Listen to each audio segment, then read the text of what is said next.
டீலிமிட்டேஷனை பத்தி பேசி என்ன நிரூபிக்க முயற்சி செய்வது தாவேக்கா?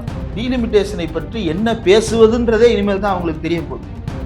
இந்த மசோதா குறித்து கலந்தாலோசிக்க வாங்கன்னு கூப்பிடுறாரு முதலமைச்சர் விஜய். ஏற்கனவே நாங்கள் முடிவு எடுத்துட்டோம். நீ யார்? உன்னிடம் நான் ஏன் என்னுடைய முடிவை நிரூபிக்க வேண்டும் என்றால் காங்கிரசினுடைய சந்தேகத்தை தாவேக்கா நிவர்த்தி செய்ய போகுதா? முந்தைய கூட்டத்தில் தலைவர் யார் அப்படின்னா மு.க. ஸ்டாலின். புதுசா வேஷம் கட்டி ஒரு ஆட்டக்காரரை இறக்கி விடுறாங்க. காங்கிரஸ் கொடுக்குற அழுத்தத்தில் தான் இப்படி ஒரு கூட்டத்தையே கூட்டுகிறது தாவேக்கா அரசு அப்படின்னு ஒரு விஷயம் சொன்னாங்க. அப்ப தாவேக்கா இன்காம்பிட்டன்ட்னு சொல்றீங்களா? தாவேக்காவுக்கு சொந்த புத்தி இல்லை, தாவேக்காவுக்கு அறிவு இல்லை, தாவேக்காவுக்கு மூளை இல்லை என்று எடுத்துக்கொள்ளலாமா? தான் என்னவாக இருக்கிறோம் என்கின்ற நிலையே புரியாமல் இருக்கிறார் முதலமைச்சர் விஜய். அவர் தன்னை இன்னும் தனி மனிதனாக நினைத்துக் கொண்டிருக்கிறாரா? உங்களுடைய கருத்து இதுதான் அப்படின்னு சொல்றதுல தாவேக்காவுக்கு என்ன பிரச்சனை? என்ன பிரச்சனை? ஓனர் தான் பிரச்சனை. சர்மிளா டாக்கீஸ் நேயர்களுக்கு வணக்கம். நிறைய காலத்தில் சந்திப்பவர் ஊடகவியலாளர் திரு இந்திரகுமார் ரெட்டி அவர்கள். வணக்கம்.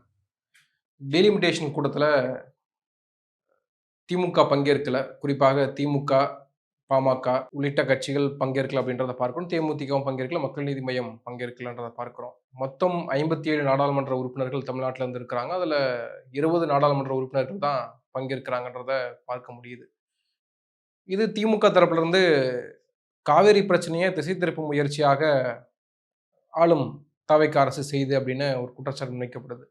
ஆனால் பாசிசமும் பாயாசமும் இணைந்து விட்டார்களா அப்படின்ற ஒரு கேள்வியை தாவேக்கா தரப்புல இருந்து எழுப்பப்படுது. குறிப்பாக மாணிக்கம் தாக்கூர் தமிழ்நாட்டினுடைய நலனை கருத்தில் கொண்டு இந்த கூட்டத்தில் நாங்கள் கலந்து கொண்டிருக்கோம், அப்படி கலந்து கொள்ளாதவர்கள் தமிழ்நாட்டுக்கு எதிராக செயல்படுகிறார்கள் அப்படின்னு நம்ம புரிந்து கொள்ளலாம் அப்படின்னு அவர் சொல்றாரு. இந்த விஷயத்தை நம்ம எப்படி பார்க்கறது, நீங்க எப்படி புரிஞ்சுக்கிறீங்க? முதல்ல இப்படி ஒரு கூட்டத்தை தமிழ்நாடு முதலமைச்சர் கூட்டுவதே முதல்ல ரொம்ப புதுசா இருக்கு. இதுவரைக்கும் இப்படி ஒரு கூட்டம் நடந்ததில்லை. ஏன்னு சொல்றேன்னா, ஒரு மாநிலத்தினுடைய முதலமைச்சர் அந்த மாநிலத்தின் சார்பாக வெவ்வேறு கட்சிகளிலிருந்து தேர்ந்தெடுக்கப்பட்டு நாடாளுமன்றத்துக்கு போன எம்பிக்களை கூப்பிட்டு கூட்டம் நடத்துவது அப்படின்றது முதல்ல எந்த அளவுக்கு பொருத்தமாக இருக்கும் அப்படின்னு தெரியல. இப்போ சட்டமன்றத்துல முதலமைச்சர் இருக்கிறாரு, அனைத்து எம்எல்ஏக்கள் கூட்டம் அப்படின்னு ஏதாவது ஒண்ணு நடக்குமா? நாடாளுமன்றத்துல கூட்டுக்குழு கூட்டம் அப்படின்னு ஒண்ணு நடக்கும். நாடாளுமன்றத்துல வந்து மக்களவை, மாநிலங்களவை 2 அவைகளையும் சேர்த்து காமன் ஹால்ல மீட்டிங் நடக்கும். தமிழ்நாட்டில் அப்படி காமன் ஹால் மீட்டிங்னு ஒன்று கிடையாது. ஏன்னா இங்க பேரவை மட்டும்தான், மேலவை கிடையாது. பேரவை உறுப்பினர்கள் எல்லாரையும் சேர்த்து கூட்டம் நடத்தினா அதுக்கு பேர் சட்டமன்ற கூட்டத்தொடர். அப்ப நாடாளுமன்ற உறுப்பினர்கள் எல்லாம் தனியா கூப்பிட்டு முதலமைச்சர் நடத்துறதே முதல்ல வந்து பொருத்தம் இல்லாத ஒன்றாக இருக்கிறது. 2வது, தன்னுடைய கட்சிக்கு நாடாளுமன்றத்தில் எந்த விதமான பிரதிநிதித்துவமும் இல்லாத நேரத்தில் தமிழ்நாட்டில் இருக்கக்கூடிய வெவ்வேறு கட்சிகளை சேர்ந்த எம்பிக்கள் எடுக்கின்ற முடிவை தன்னுடைய முடிவாக பெயர் சூட்டிக் கொள்வதற்கான ஒரு கூட்டமாகத்தான் இந்த கூட்டம் நடத்தப்படுகிறது. இந்த கூட்டத்தின் விளைவாக என்ன முடிவெடுக்கப்படும் அப்படின்னா, ஏற்கனவே தமிழ்நாட்டின் முதலமைச்சராக இருந்த மு.க. ஸ்டாலின் அவர்கள் தலைமையில அனைத்து மாநிலங்களை சேர்ந்த வெவ்வேறு கட்சிகளினுடைய அது அரசியல் கூட்டம். இப்ப நடக்கிறது வந்து அபிஷியல் மீட்டிங். அப்போது நடந்தது வந்து அரசியல் கூட்டம். ஜாயிண்ட் ஆக்ஷன் கமிட்டி அப்படின்றது வந்து எப்படி எல்லா கட்சிகளும் சேர்ந்து தீர்மானம் போடுவதற்கு அவங்கவுங்க ஜனநாயக அடிப்படையிலான உரிமையை அவர்கள் வந்து நிலைநிறுத்துவதற்காக அதை செய்கிறார்கள். இது அப்படிப்பட்டது அல்ல. இது மாறாக ரொம்ப விசித்திரமான ஒரு முயற்சியாக இந்த முயற்சி இருக்கிறது. ஒரு உதாரணத்திற்கு, பிரதமர் நரேந்திர மோடி இந்தியாவின் ஒற்றுமையை காக்க அல்லது ஏதோ ஒரு மாநிலத்தினுடைய ஒற்றுமையை காக்க எல்லா எம்பிக்களையும் கூப்பிடுங்க, நான் அவங்கள மீட் பண்ணணும் அப்படின்னு சொல்லி ஒரு மீட்டிங் நடத்தினா, கூட்டுறதுனா நாடாளுமன்றத்தை கூட்டுன்னு தான் சொல்லுவோம். கூட்டுறதுனா நாடாளுமன்றத்தை கூட்டு, அதனை தனியா கூப்பிட்டு பார்க்கறது அப்படின்னு கேட்போம். இப்ப பிரதமர் ஒருவேளை தமிழ்நாட்டு நலன் குறித்து விவாதிக்க தமிழ்நாட்டில் இருக்கக்கூடிய எல்லா எம்எல்ஏக்களையும் அவர் கூப்பிட்டு ஒரு கூட்டம் நடத்தலாமா? நீங்க வந்து இதை பிளெயினா பார்த்தீங்க அப்படின்னா, என்ன கூட்டம் நடத்துறதுல என்ன தப்பு அப்படின்ற ஒரு தோற்றம் கிடைக்கலாம். ஆனா இதனுடைய கவுண்டர் பார்ட்ஸை யோசிச்சு பார்க்கும்போது தான் இது அப்சர்டிட்டி, இதனுடைய அப்சர்டிட்டியை நம்மளால புரிஞ்சுக்கிட முடியும். இதுல அடிப்படையில் இருக்கக்கூடிய கோளாறு இந்த கட்சிகள்ல இப்ப மாணிக் தாக்கூரா இருக்கட்டும், அல்லது சிபிஐ சிபிஎம்மா இருக்கட்டும், விசிகாவா இருக்கட்டும், அதிமுகவா இருக்கட்டும், காங்கிரஸா, மற்ற யாரானாலும் இருக்கட்டும், இவர்கள் எல்லோரும் வந்து ஏற்கனவே எடுத்த முடிவிலிருந்து இப்போது வேறு முடிவு எடுக்க போறாங்களா? இல்ல. ஏற்கனவே அனைத்து கட்சிகளினுடைய கூட்டத்தில் எடுக்கப்பட்ட அந்த முடிவு என்பதை அந்தந்த மாநிலங்கள்ல செயல்படுத்த ஆரம்பிச்சிட்டாங்க. உதாரணத்திற்கு மு.க. ஸ்டாலின் தலைமையில நடந்த அந்த அகில இந்திய அளவிலான பல்வேறு முதலமைச்சர்களும், அமைச்சர்களும், பல்வேறு கட்சித் தலைவர்களும் கலந்து கொண்ட அந்த கூட்டத்துல பாரதிய ராஷ்டிரிய சமிதி கட்சியைச் சேர்ந்தவர்கள் கூட கலந்துக்கிட்டாங்க. அந்த கூட்டத்தில் எடுக்கப்பட்ட முடிவு என்ன அப்படின்னா, தமிழ்நாடு எப்படி அசெம்பிளியில் ரிசால்வ் பண்ணி ஒரு தீர்மானத்தை ஒன்றிய அரசுக்கு அனுப்பி வைத்ததோ, அதே போல எல்லா மாநிலங்களும் தீர்மானம் போட்டு அனுப்பி வைங்க அப்படின்னு அவர் சொன்னார். அதன் அடிப்படையில் தெலுங்கானாவினுடைய முதலமைச்சர் ரேவந்த் ரெட்டி தன்னுடைய சட்டப்பேரவையில் ஒரு தீர்மானத்தை நிறைவேற்றி ஒன்றிய அரசுக்கு அனுப்பி வைத்தார். அதை கோட் பண்ணி முதலமைச்சர் ஸ்டாலின் அவர்கள் இது தமிழ்நாட்டில் நாம் எடுத்த முடிவினுடைய தொடர்ச்சி அப்படின்னு ட்வீட் பண்ணி ஆமா அப்படின்றத ரேவந்த் ஒத்துக்கிட்டார். அதுக்கப்புறம் நாடாளுமன்றத்தில் அந்த மசோதா தாக்கல் செய்யப்பட்ட போது அதுக்கு ஏற்பளிக்கப்படவில்லை. மக்களவையில் அதற்கான ஏற்பு கிடைக்கவில்லை. அந்த மசோதா நாடாளுமன்றத்தில் இருக்கக்கூடிய குழுவின் விவாதத்திற்கு அனுப்பப்பட்டு விட்டது. அதற்கு ரேவந்த் ரெட்டி ஒரு கடிதம் எழுதினார். இந்த வெற்றிக்கு முக்கியமாக உழைத்தவர் தமிழ்நாட்டினுடைய முதலமைச்சர் மு.க. ஸ்டாலின் அப்படின்னு தேர்தலுக்கு முன்பு ஒரு கடிதம் எழுதினார். அப்போ ஏற்கனவே எடுக்கப்பட்ட முடிவு அப்படியே இருக்கு. ஏற்கனவே எடுக்கப்பட்ட முடிவு என்ன? மக்கள் தொகை அடிப்படையில் புதிதாகவோ அல்லது ஏற்கனவே இருக்கிற மக்கள் தொகை அடிப்படையிலேயோ ஒரு மறுவரையறை செய்யும் போது அது தென்னகத்தில் இருக்கக்கூடிய மாநிலங்களுக்கெல்லாம் பாதிப்பை ஏற்படுத்தும். அதனால் அதை நாங்கள் ஏற்றுக்கொள்ள முடியாது. அதன் காரணமாக we don't want delimitation தீர்மானம் போட்டாங்களா? ஃபேர் delimitation தான் தீர்மானம் போட்டாங்க. அது மு.க. ஸ்டாலின் மட்டும் எடுத்த முடிவா? இல்ல, தலைப்பே ஃபேர் delimitation தான். அதனுடைய தலைப்பே ஃபேர் delimitation தான்.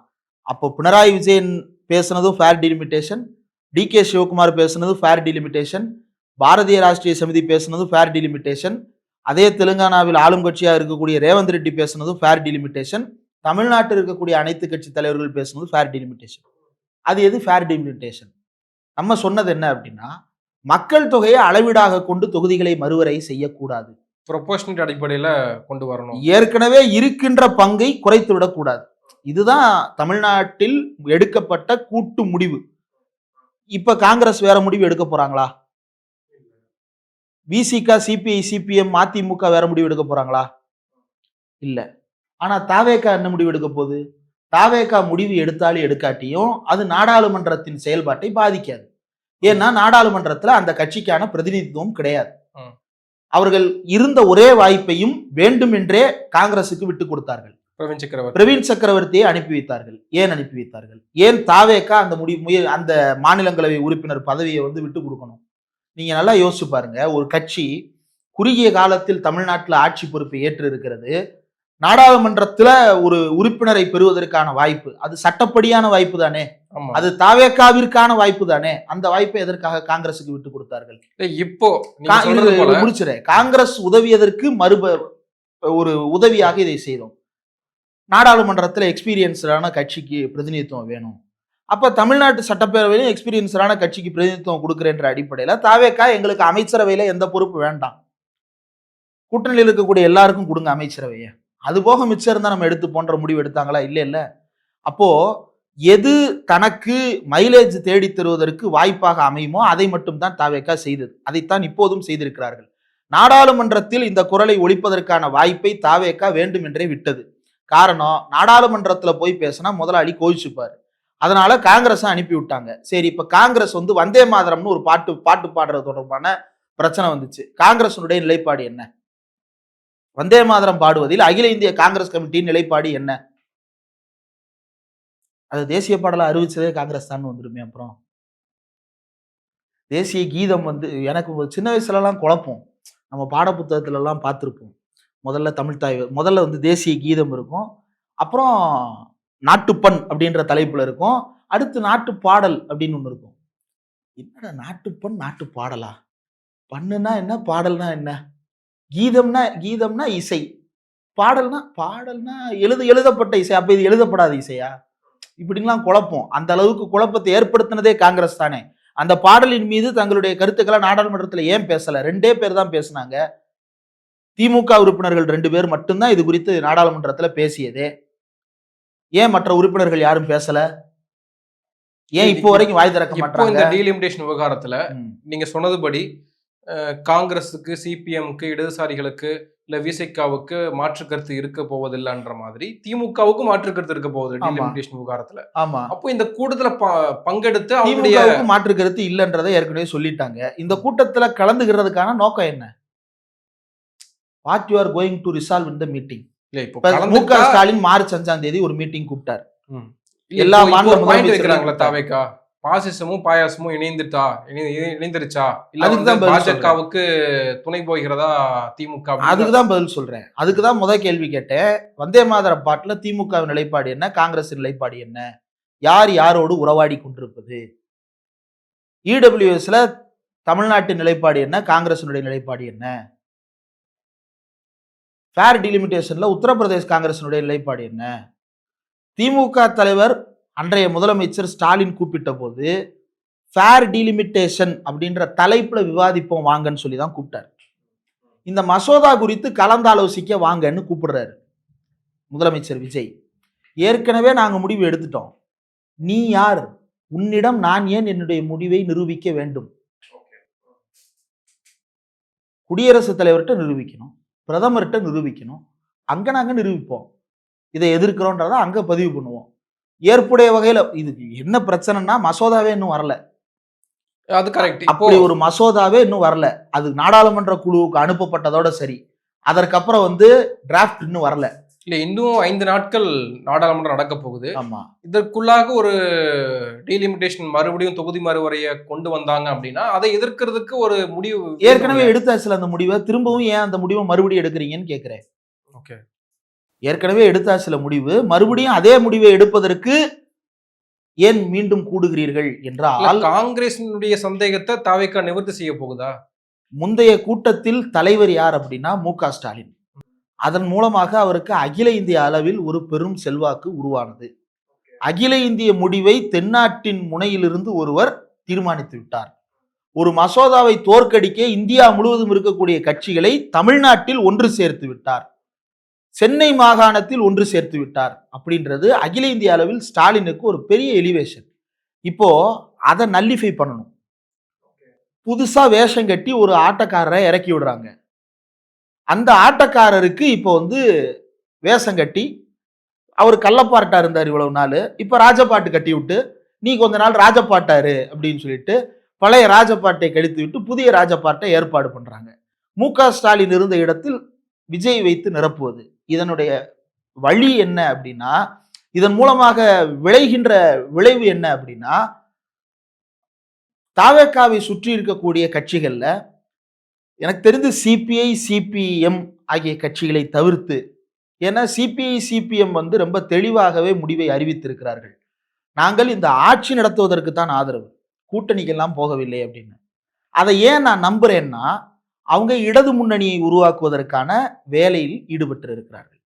இடதுசாரி கட்சிகள் அனைவரும் ஒன்றிணைந்து சிபிஐ சிபிஎம் சிபிஐஎம்எல் லிபரேஷன் இந்த 3 கட்சிகளும் ஒன்று சேர்ந்து செயல் திட்டத்தை வரையறுத்து கொண்டிருக்கிறார்கள். வார வாரம் கூட்டம் நடைபெற்று கொண்டிருக்கிறது. அதனாலதான் சமீபத்தில் நீங்க பாத்தீங்கன்னா இந்த 3 தலைவர்களும் ஒன்றாக சேர்ந்துதான் பத்திரிகையாளர்களை சந்திக்கிறாங்க. அது ரொம்ப குறிப்பா ராமமூர்த்தி இல்லத்தில் 3 பேரும் சேர்ந்துதான் பத்திரிகையாளர்களுக்கு விளக்கம் அளிக்கிறார்கள், சந்திப்பை நடத்துகிறார்கள். அப்போ இடதுசாரி கட்சிகள் ஒருமித்த குரலில் ஒரே கோரிக்கையின் அடிப்படையில் ஒரு செயல் திட்டத்தை முன்வைக்கின்ற வேலையில் அவர்கள் ஈடுபட்டிருக்கிறார்கள். இவர்களை தவிர்த்திருக்கக்கூடிய மற்ற எல்லா கட்சிகளுக்கும் தாவேகா தலைமையில் ஒரு கூட்டணியை உருவாக்குவது ஒரு முனைப்பாக இருக்கு. அப்படி ஒரு கூட்டணியை உருவாக்க வேண்டும் என்றால் அதற்கு ஒரு நியாயத்தை உருவாக்கணும். அதுக்கு முன்னாடி அந்த நியாயத்தை எதற்காக செய்ய வேண்டி இருக்கிறது அப்படின்னா, இதற்கு முன்பு திமுக தலைமையிலான கூட்டணி என்று ஒருங்கிணைந்த போது இயற்கையாகவே ஒரு நியாயம் உருவானது. என்ன? பாஜகவை எதிர்க்க அனைவரும் ஒன்றிணைதல் அப்படின்னு. இப்ப பாஜகவை எதிர்க்க திமுக தலைமையில் ஒரு குழு இருக்கிறது. அங்க பல்வேறு கட்சிகள் தனித்தனியா உதிர்த்து விடப்பட்டிருக்கிறார்கள். இந்தியா கூட்டணி முழுமையான வடிவம் பெறுவதற்கு முன்னாடியே முக்காடு போட்டுக் கொண்டது. இப்போ தமிழ்நாட்டில் சிதறிக் கொண்டிருந்த இந்த கூட்டணி வேறு ஒரு தலைமையின் கீழ் அணிதிரள்வதற்கு ஒரு நியாயத்தை கற்பிக்க வேண்டியிருக்கு. பாஜகவை எதிர்க்க போகிறோம் அப்படின்னு அவங்க ஒரு வலிமையான காரணத்தை முன்வைக்க வேண்டும். பாஜகவை எதிர்ப்பதற்கு தானே திமுகவோட கூட்டணியில இருந்த, தாவேக்காவோட ஏன் போன அப்படின்ற கேள்விக்கு பதில் சொல்லணும்ல. அப்படி ஒரு பதிலை தேடுவதற்கான கூட்டமாகத்தான் இந்த கூட்டம் கூட்டப்பட்டிருக்கிறது. இந்த கூட்டத்திற்கு பின்னால் இருப்பவர்கள் தாவேகாவை தலைமையாக கொண்டு ஒரு கூட்டணியை உருவாக்க வேண்டும் என்று திட்டம் போடுபவர்கள். அதுல இப்ப இடதுசாரிகள் இணைஞ்சிருக்காங்கன்னு சொல்லலாமா? இல்ல, இடதுசாரிகளுக்கு வேற வழி இல்லைல. இடதுசாரிகள் அவங்க இடதுசாரிகளை பொறுத்தவரையில சிபிஐ சிபிஎம் பொறுத்தவரையில அவங்களுடைய நாடாளுமன்ற உறுப்பினர்கள் தனித்துத்தான் செயல்படுகிறாங்க. அவங்க இப்ப வேற என்ன ஆப்ஷன் இருக்கு அவங்களுக்கு? இதுக்கு போறதை தவிர்த்திருக்கலாம். அவங்க தவிர்த்திருக்கலாம். இப்படி ஒருத்தருடைய தலைமையில போய் யாருக்கு ஆலோசனை சொல்ல போறாங்க? யாருக்கு ஆலோசனை சொல்ல போறாங்க? சிபிஐ சிபிஎம் விஜய் ஆலோசனை கேட்க போகிறாரா? விஜயிடம் சிபிஐ சிபிஎம் ஆலோசனை கேட்க போகிறார்களா? இப்ப இவங்க எல்லா பேரும் சேர்ந்து பேசுறாங்க சார். என்ன பேசுறாங்க? புதுசா ஒரு மசோதா வரல, புதுசா ஒரு முன்மொழிவு வரலாம் என்று எதிர்பார்க்கப்படுகிறது. அதை எதிர்ப்பதற்கு ஏற்கனவே தீர்மானம் போட்டாச்சு. போட்டதற்கு பிறகு இப்ப மறுபடியும் யாருக்காக விளக்கம் சொல்லுவதற்காக இந்த கூட்டத்தை கூட்டியிருக்கிறாங்க? இல்ல, ஒருவேளை இதை சில மூத்த பத்திரிகையாளர்கள்லாம் சொல்றாங்க, தாவேக்கா விரித்த வலையில திமுக சிக்கிடுச்சு. இப்படி பாஜகவுக்கு எதிராக ஒரு கூட்டத்தை நாங்கள் கூட்ட போகிறோம், அதில் திமுக கலந்து கொள்ள போகிறதான்றதை வச்சுதான் நாங்க முடிவு செய்ய போகிறோம். இவங்க பாஜகவோடு இணக்கமாக செயல்பட போகிறார்களா அல்லது இல்லையா அப்படின்றது. இப்போ இன்னைக்கு கூட்டத்தில் கலந்து கொள்ளாத போது வந்தே மாதரம் பற்றி இதுவரைக்கும் வாயே திறக்காதவர்கள் பாஜகவோடு இணக்கமாக இருக்கிறார்களா, பிணக்கோடு இருக்கிறார்களா? அந்த பத்திரிகையாளர்கள்ட்ட நான் கேட்கிறேன். திமுக டீலிமிட்டேஷன்ல 2 தடவை சொல்லிட்டாங்க. மு.க. ஸ்டாலின் தான் தொடர்ந்து அதை பேசிட்டு இருக்கிறாரு. சொல்ல போனா மசோதா வர்றதுக்கு முன்னாடியே அவர் எச்சரிக்கையே விடுத்தார். இப்படி ஒன்று வரலாம், ஆபத்தை எதிர்நோக்கி காத்திருங்கள், எச்சரிக்கையாக இருங்கள்னு அகில இந்திய அளவுல எல்லா தலைவர்களுக்கும் எச்சரிக்கை விடுத்தார் மு.க. ஸ்டாலின். அவர் எச்சரித்தது போலவே டீலிமிட்டேஷன் மசோதா வந்தது. அதற்கு பிறகு அதனாலதான் ஸ்டாலினுடைய குடையின் கீழ் அனைவரும் ஒன்று திரண்டதற்கு காரணம் என்ன அப்படின்னா, he guessed it correctly. அவர் அரசியல் ரீதியாக தீர்க்கமாக முடிவை எடுத்தார் என்பதால் அவருக்கு பின்னால் திரண்டார்கள். இவர் இதுவரை அப்படி என்ன முடிவை தீர்க்கமாக எடுத்திருக்கிறார்? காவிரி விவகாரத்தில் கர்நாடகாவுக்கு போகாதே, அது தமிழ்நாட்டுக்கே அவமானம் என்று நாம் சொன்னதற்கு பிறகு அவமானத்தை நான் தாங்க தயார், தான் என்னவாக இருக்கிறோம் என்கின்ற நிலையே புரியாமல் இருக்கிறார் முதலமைச்சர் விஜய். அவர் தன்னை இன்னும் தனி மனிதனாக நினைத்துக் கொண்டிருக்கிறாரா? எனக்கு நல்லா ஞாபகம் இருக்கு, அம்மையார் ஜெயலலிதா அவர்கள் குறித்து இலங்கையில் இருக்கக்கூடிய சில வலைதளங்கள்ல தவறான சித்தரிப்புகள் வெளியானது. அதற்கு தமிழ்நாடே கொந்தளித்தது. மொத்த தமிழ்நாடும் கட்சி வேறுபாடின்றி கொந்தளித்தது. நான் அப்ப கல்லூரியில் படித்துக் கொண்டிருந்த மாணவன். எனக்கு ஜெயலலிதாவின் மீது பயங்கரமான விமர்சனம் உண்டு, சின்ன வயசுல இருந்தே உண்டு. ஏன்னா வீடுகள்ல இருக்கக்கூடிய அரசு ஊழியர்கள் எவ்வளவு அவஸ்தப்பட்டாங்க ஜெயலலிதாவாலன்றத நேரடியாக கண்கூடாக நான் பார்த்தவன். அதனால ஜெயலலிதா மீது எனக்கு கடும் விமர்சனங்கள் உண்டு. இதையெல்லாம் தாண்டியும் அந்த நேரத்தில் கல்லூரியில பேசும்போதும் நாங்க ஜெயலலிதாவுக்கு ஆதரவாக தான் பேசிட்டு இருந்தோம். ஏன்? அது தமிழ்நாட்டினுடைய முதலமைச்சருக்கு இழைக்கப்பட்ட அவமானம், ஜெயலலிதா என்கின்ற தனி மனிதருக்கு அல்ல. அந்த பொறுப்புக்கு வந்ததற்கு பிறகு you are not a lonely man, you are not ideal from the post. அதனால அந்த பொறுப்போட சேர்த்து தான் அவமானப்படுத்தப்பட்டிருக்கீங்க. நீ அவமானப்படுத்தப்பட்டது முதலமைச்சர் சி ஜோசப் விஜய் அல்ல, தமிழ்நாட்டின் முதலமைச்சர். அந்த இடத்துல பேர் முக்கியம் இல்லை, யாராக இருந்தாலும் அவர்கள் அவமானப்படுத்தப்பட்டார்கள். நான் தாங்கிக் கொள்ளுகிறேன் அப்படின்னு சொல்றாரு. அப்படி தான் தாங்கிக் கொள்வதற்கு தயாராக இருந்தவர் போன ஆண்டே இந்த மேகதாது விவகாரம் பிரச்சனையாக வந்தபோது கர்நாடகாவுக்கு போயிருக்க வேண்டியது தானே டி.கே. சிவகுமாரிடம் பேசுவதற்கு. உங்களை யார் தடுத்தது? ஒரு கட்சி தலைவர் இன்னொரு கட்சியின் தலைவரை பார்ப்பதற்கு யாருக்கும் அனுமதி கேட்கணும்னு அவசியம் இல்லையே, நீங்க போய் பார்த்திருக்க வேண்டியது தானே. சரி, இந்த வந்தே மாதர விவகாரம் நீங்க முதலமைச்சராக இருக்கும்போது தானே வந்தது.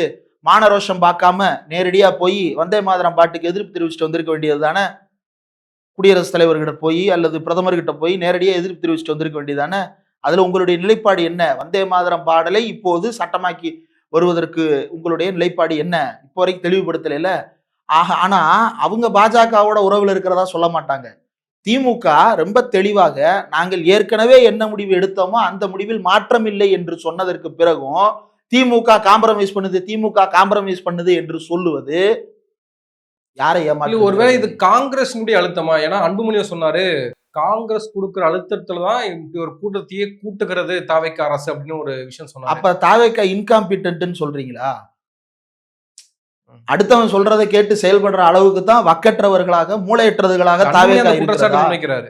அதான், அது உண்மையாக இருந்தால் தாவேக்காவுக்கு சொந்த புத்தி இல்லை, தாவேக்காவுக்கு அறிவு இல்லை, தாவேக்காவுக்கு மூளை இல்லை என்று எடுத்துக்கொள்ளலாமா?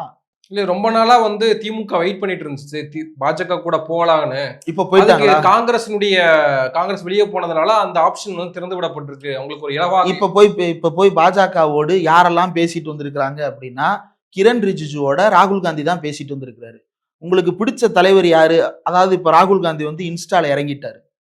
அவர் வந்து இப்ப இளமை திரும்புதே அப்படின்னு சொல்லிட்டு, இப்போ இன்ஸ்டாவில் கேளுங்கள் பதில் சொல்லுகிறேன் அப்படின்னு சொல்லிட்டு இறங்கிட்டாரு. உங்களுக்கு பிடித்த அரசியல் தலைவர் யார் அப்படின்னு ஒருத்தவங்க கேட்கறாங்க. ஃபேவரட் பொலிட்டிக்கல் பெர்சன் அப்படின்னு கேட்கறாங்க. சோனியா காந்தி இருக்காங்க, மல்லிகார்ஜுன கார்கே இருக்கிறாரு, டி.கே. சிவகுமார் இருக்கிறாரு, உலக உத்தமர் மாணிக்கம் தாகூர் இருக்கிறாரு, பிரவீன் சக்கரவர்த்தி இருக்கிறாரு, கிறிஸ்டோபர் திலக் இருக்கிறாரு. இவ்வளவு பேர் இருக்கிறாங்க. உங்களுக்கு பிடிச்ச தலைவர் யாரு அப்படின்னு கேட்டா கேப்டன் அமரிந்தர் சிங்ன்றீங்க. அவரோடு எனக்கு பேச்சுவார்த்தை நடத்துவது ரொம்ப இணக்கமாக இருக்கின்றீங்க. இவர் இப்படி சொல்றாரா? கிரண் ரிஜிஜு வேற ஒன்று சொல்றாரு. நியூஸ் பேப்பர் கட்டிங் இருக்கு. அவரே சொல்றாரு. என்ன சொல்றாரு அப்படின்னா, ராகுல் காந்தி பேசினார், அவர்களோடு இன்னும் தொடர்ந்து பேசுவதற்கு நான் ஆவலாக இருக்கிறேன். என்ன காம்ப்ரமைஸ் பண்ணீங்க? தமிழ்நாட்டில் திமுக இருந்தவரை பாஜகவோடு செய்ய முடியாத காம்ப்ரமைஸ் இப்ப பண்ணிக்கலாம்னு காங்கிரஸ் முடிவெடுக்குதா? லூசுத்தனமா இல்லையா அப்படி கேட்கறது? ஆனா அப்படி கேட்கறாங்கல்ல. திமுகவுக்கு வந்து அது ஒரு வாய்ப்பாக இருக்கிறது. அதாவது மனக்கணக்கு போடுறது, ஜோசியம் பார்க்கறது, வீட்டுக்குள்ள உட்கார்ந்துகிட்டு சொல்லி உருட்டுவாங்க போல வீட்டுல. இல்ல இப்போ டீலிமிட்டேஷனை பத்தி பேசி என்ன நிரூபிக்க முயற்சி செய்கிறது தாவேகா? டீலிமிட்டேஷனை பற்றி என்ன பேசுவதுன்றதே இனிமேல் தான் அவங்களுக்கு தெரிய போகுது. இப்ப வரைக்கும் அவர் பேசல. இல்ல ஆர்எஸ் தான் கேட்கிறாரு. டீலிமிட்டேஷன் பற்றி தெரியாதவர்கள் எல்லாம் கூட்டத்தை கூட்டினா நாங்க போய் கலந்துக்கணுமான்னு கேட்கிறாரு. ஆமா, டீலிமிட்டேஷனை பத்தி அவருக்கு ஒன்றும் தெரியாது, அது வேற. அதை தாண்டி இந்த கூட்டத்தை நடத்துவதே வந்து எல்லாருடைய கருத்தையும் தன்னுடைய கருத்தாக மாற்றுவது. தான் ஒரு கருத்தை சொல்லி அதை எல்லாரையும் ஏத்துக்கிட வைக்கிறது தான் ஒரு தலைவனுக்கு அழகு. அதை மு.க. ஸ்டாலின் செய்தார். ஆனா இவர் என்ன செய்யறாரு அப்படின்னா, இவங்க எல்லாரையும் கூப்பிட்டு பக்கத்துல நிப்பாட்டி வச்சு ஒரு போட்டோ எடுத்துட்டு, இவங்க எல்லாரும் பேசுறது என் கருத்து தான்ப்பா அப்படின்னு சோசியல் மீடியால பயிர் தீபத்தூண்ல விளக்கு ஏத்தணுமா ஏத்தக்கூடாதுன்னா தமிழ்நாட்டின் முடிவு என்னவோ அதுதான் எங்களுடைய முடிவு. தமிழ்நாட்டின் முடிவு என்ன? பல பேர் ஏத்தணுன்றாங்க, பல பேர் ஏத்தக்கூடாதுன்றாங்க. இதுல எந்த பலம் அதிகம்? எந்த பலத்துக்கு பலம் அதிகம்? ஏத்தக்கூடாது. அது தெரியாதுல. என்ன ஓட்டெடுப்பு நடத்துறோம், எல்லாத்துக்கும் வந்து ரெஃபரண்டம் நடத்துறோமா? ஒரு கருத்தை முன்வைத்து எல்லா மக்களும் ஓட்டு போடுங்கள், இது சரியா தவறா அப்படின்னு நடத்துறோமா?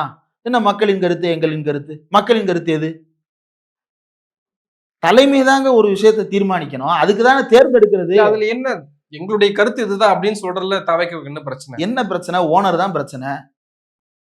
இப்ப சொல்ல சொல்லுங்க, சிடிஆர் நிர்மல்குமாரை சொல்ல சொல்லுங்க. சர்ச்சைக்குரிய இடமாக மாற்றப்படுகின்ற அந்த இடத்தில் நாங்கள் தீபத்தை ஏற்ற மாட்டோம், அதில் எங்களுக்கு கருத்து வேறுபாடே கிடையாது, அதை சொல்ல சொல்லுங்க. ஏன் சொல்ல மாட்டேங்கிறாரு? உரிமையை பாதுகாப்பு. எந்த உரிமை? யார் உரிமையை பாதுகாக்க போற? எந்த உரிமையை பாதுகாக்க போற? பாஜக காரனும் ஒரு உரிமை கேட்கிறான், திமுக காரன் ஒரு உரிமை கேட்கிறான், பொதுமக்கள் ஒரு உரிமை கேட்கிறாங்க, லோக்கல் இருக்கிற பீப்புள். நீ யார் முடிவு எடுக்க போற? அரசியல் தலைமை பண்பு இல்லாத தற்குறிகளாக இருக்கிறார்கள். நான் வந்து நீண்ட காலமாக இந்த வார்த்தையை நான் பயன்படுத்தவே இல்லை. தேர்தல் முடிவு அறிவிக்கப்பட்ட நாளிலிருந்து நான் இந்த வார்த்தையை பயன்படுத்தல. ஏன்னா நம்ம தற்குறிகள்னு சொன்னது ஒரு பக்கம் ஒரு சிலரை காயப்படுத்தி இருக்கு. அதுதான் ஆட்சியவே அமைச்சிருக்குது. அப்படிங்கிற பட்சத்துல நாம தான் தப்பா யோசிச்சிருக்கோம், நாம தான் தப்பா கணிக்க தவறி இருக்கோம். அப்படின்றதுனால நான் ஒரு கூட்டத்துல வந்து அப்படி பேசியதற்கு நான் வருந்துகிறேன்னே சொன்னேன். ஆனா எனக்கு இப்ப எந்த வருத்தமும் கிடையாது. எந்த அரசியலும் இல்லாமல், எந்த முடிவெடுக்கின்ற தன்மையும் இல்லாமல், எந்த விதமான அரசியல் ரீதியான கருத்துக்களையும் வெளிப்படையாக சொல்லுவதற்கு திராணி இல்லாத ஒரு அரசு. மேகதாது விவகாரத்தில் அனைத்து கட்சி கூட்டம். ஆமா இல்ல சொல்ல வேண்டியது தானே.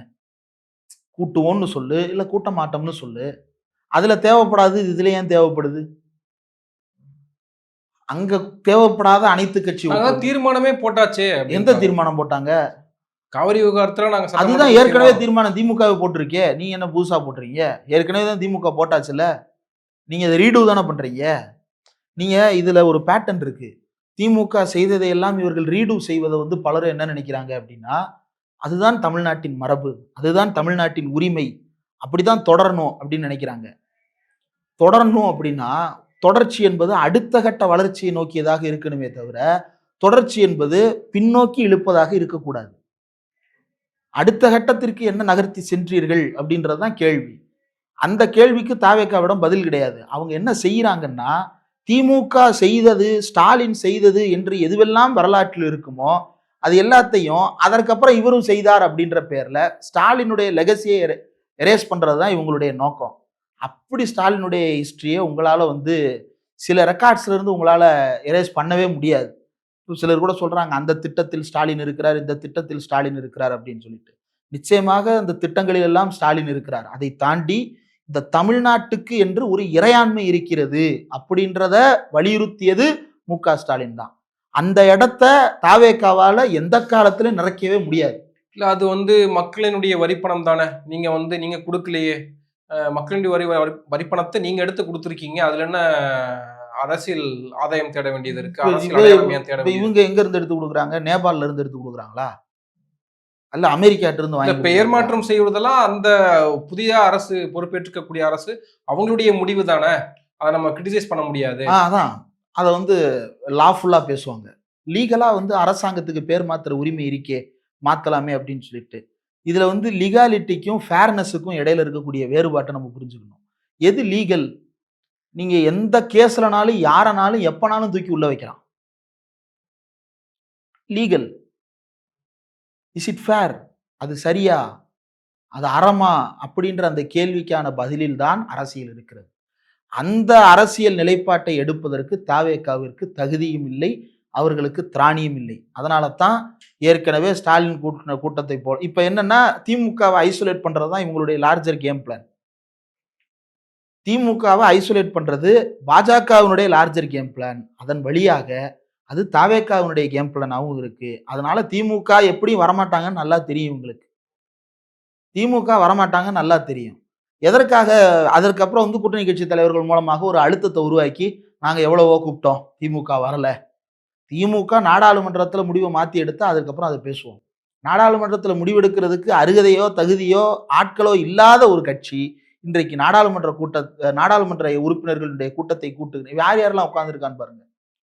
ப. சிதம்பரம், எழுச்சி தமிழர் திருமா, மாணிக்கம், பிரவீன் சக்கரவர்த்தி. பிரவீன் சக்கரவர்த்தி எல்லாம் தெரியும்ல. அவர் இந்த மண்ணில் ஆனந்தம், இந்த அந்த விண்ணில் ஆனந்தம் அப்படின்னு பாட்டு போட்டுக்கிட்டு இருக்கிறார். யார் கூட உட்காந்து? சு வெங்கடேசன் கலந்துக்கிறார், இடதுசாரிகள் கலந்துக்கிறாங்க. சு வெங்கடேசன் பாட்டு போடல, இவர் பாட்டு போட்டாரு. இவர் நிர்மலா சீதாராமனை பார்த்துட்டு பச்சை கிளிகள் தோளோடு பாடும் கிளியோ அப்படின்னு சொல்லிட்டு பாட்டு போடுறாரு. சீரியஸா அவருடைய இன்ஸ்டாகிராம்லயும் ஃபேஸ்புக்லயும் போய் பாருங்க, பாட்டு போட்டிருக்கிறாரு. என்ன பச்சை கிளி? அதாவது அட்மின் போட்டிருப்பாங்க. என்ன அட்மின் போடுறாங்க? அப்படியா? அப்பதான் அதை சொல்லணும்ல. இன்னொரு பக்கம் பொய்யா சொல்லிட்டு வேற தெரியுறாரு. நான் தமிழ்நாடு அரசாங்கத்தினுடைய பாலிசி ஸ்ட்ராட்டஜிஸ்ட் அப்படின்னு சொல்லி பிசினஸ் ஸ்டாண்டர்ட்ஸ்ட போய் சொல்லியிருக்கிறாரு. சட்டமன்றத்துல சொந்த கட்சிக்காரங்களே அப்படிலாம் ஒரு பொறுப்புலையும் அவர் கிடையாது அப்படின்னு சொல்லிட்டு அடிச்சு விட்டாங்க. என்ன பண்றதுன்னு தெரியல. ஒரு பக்கம் பத்திரிகையை படிப்பதில்லைன்னு கேட்கறாங்க, இன்னொரு பக்கம் பத்திரிகையில வரதெல்லாம் எனக்கு ஒரே ஒரு கேள்வி மட்டும்தான். அரசியல் தெளிவோடு இருக்கக்கூடிய பல்வேறு கட்சிகளும் இவர் கூட்டக்கூடிய இந்த கூட்டத்திற்கு இவ்வளவு வலிந்து ஒரு ஆதரவை உருவாக்க வேண்டிய சூழல் எங்கிருந்து வந்தது அப்படின்றதுதான் எனக்கு இருக்கக்கூடிய ஒரே சந்தேகம். அந்த சூழல் மிகுந்த கவலை அளிப்பதாக இருக்கிறது. தமிழ்நாட்டு மக்கள் இந்த கட்சிகள் எல்லாரின் மீதும் நம்பிக்கையை வைத்திருந்தது அப்படின்றதுக்கு பின்னால ஒரு காரணம் இருந்தது. அந்த காரணத்தை எல்லாம் டேக்கன் ஃபார் கிராண்டடா எடுத்துக்கிறாங்களா அப்படின்ற சந்தேகம் இருக்கு. திமுக ஒருவேளை நாளைக்கு வேற மாதிரி தவறான முடிவு எடுத்தால் திமுக அந்த வரலாற்று பழியை சுமக்க நேரிடும். அது திமுகவுக்கு நன்றாக தெரியும். திமுக அந்த முடிவை எடுக்க மாட்டார்கள் அப்படின்னு நான் நம்புறேன். ஆனா இந்த நேரத்தில் ஒருவேளை அடுத்த கட்ட வளர்ச்சியை நோக்கி நகர்த்த வேண்டும் என்றால் தாவேகாவோ அல்லது மற்ற கட்சிகளோ என்ன செய்ய வேண்டும் என்றால் விகிதாச்சார பிரதிநிதித்துவத்தை வலியுறுத்த வேண்டும்.